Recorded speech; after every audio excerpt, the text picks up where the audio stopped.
Sawadee krap, I'm JP Mestanza, and it's Tuesday, May 6th. You're watching Phuket Extra, brought to you by pdcphuket.com. The Lilliput vessel with one Canadian man on board was reported missing over the weekend after the man's family lost contact with him. But a few harrowing days later, the vessel was spotted on Sunday near Koh Ratcha Noi.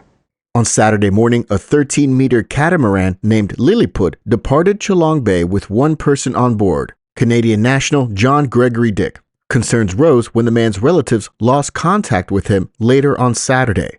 By Sunday afternoon, just before 3 p.m., Phuket Tourist Police filed a missing vessel report, and any attempts to contact the vessel via radio were unsuccessful. Meanwhile, the family contacted the Canadian Embassy for assistance, fearing that Dick may have encountered health issues at sea. Authorities quickly issued a call for assistance to nearby fishing boats, speedboats, and other marine traffic to be on the lookout. However, in the evening, reports finally came in from the local speedboat network confirming the vessel's location at Koh Ratcha Noi with no visible signs of damage. The Marine Police Region 3 is continuing to monitor the situation to ensure Mr. Dick returns safely to shore and complies with immigration regulations, as he was due to leave the country or renew his visa by Monday, May 5th. For more, visit thephuket.news.com. An Australian national wanted in Phuket in connection with an armed robbery on the island, he was apprehended by immigration officers while transiting through Bangkok's Suvarnabhumi airport over the weekend. Immigration police say that the suspect, identified only as Mr. MC, an Australian national, was flying to Phuket from Bali with a connecting flight in Bangkok. He landed at Suvarnabhumi airport where immigration officers flagged his arrival. According to the Immigration Bureau, biometric checks revealed that the man was prohibited from entering Thailand and was the subject of an outstanding arrest warrant issued by the Phuket Provincial Court this past Friday, May 2nd. The alleged incident took place in Chalong, according to police, and the suspect has since been handed over to Chalong authorities, according to police, for further legal proceedings. For more, visit thephuket.news.com. The probe into the doomed State Audit office building in Bangkok continues, as the Department of Special Investigation says they found 30 forged signatures meant to look like those of the engineers, all while more bodies are pulled from the rubble. The 30-story building, located in Bangkok's Chatuchak district, collapsed back on March 28 from an earthquake over 1,000 kilometers away in neighboring Myanmar. As of this morning, the official death toll stands at 86, with 14 people still missing, believed to be under the rubble. Rescue workers have been working round the clock since late March looking for more bodies. And while they have found human remains, analysis is being done for DNA confirmation. Search teams have now reached parts of the basement believed to contain the bodies of those missing. Meanwhile, the DSI, which is investigating one of the developers involved in the building's construction, China Railway No. 10 Thailand, they say they found 30 engineers who say that their signatures were forged as construction supervisors. This is the investigation into the nominees used to set up the company, a Thai subsidiary of a China-based company. Officials right now are going after the 3 Thai nominees and Zhang Chuanling, a Chinese shareholder in the company. Still, Prime Minister Paetongtarn Shinawatra stated over the weekend that the investigation into the collapsed tower is unacceptably slow. While the Department of Public Works and Town and City Planning required 90 days to conclude the investigation, the Prime Minister says that this is still too long and that the government should already have figured out the main cause of the building collapse. The Department of Public Works and Town and City Planning, in addition to 4 other organizations, are conducting their own investigation and simulations to determine the cause of the collapse, and they would later compare their findings in order to decide on the most likely cause, according to the Prime Minister. For more, visit thephuket.news.com.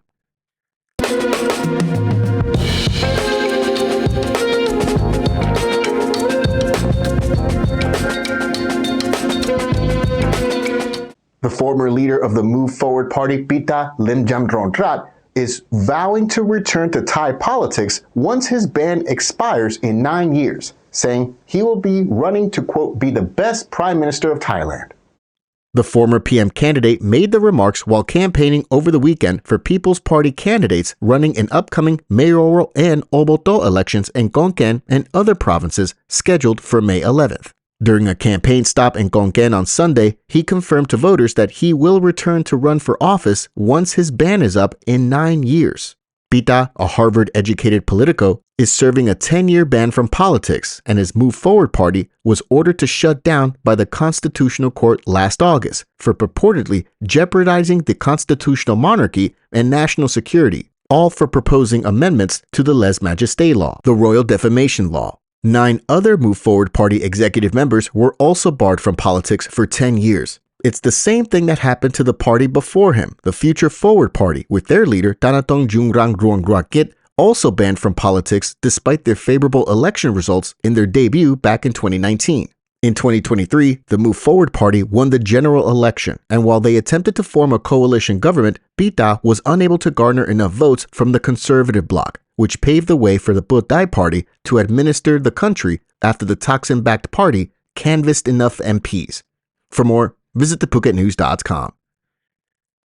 International aviation experts are now joining the investigation into a police aircraft crash that killed 6 officers off Hua Hin on April 25.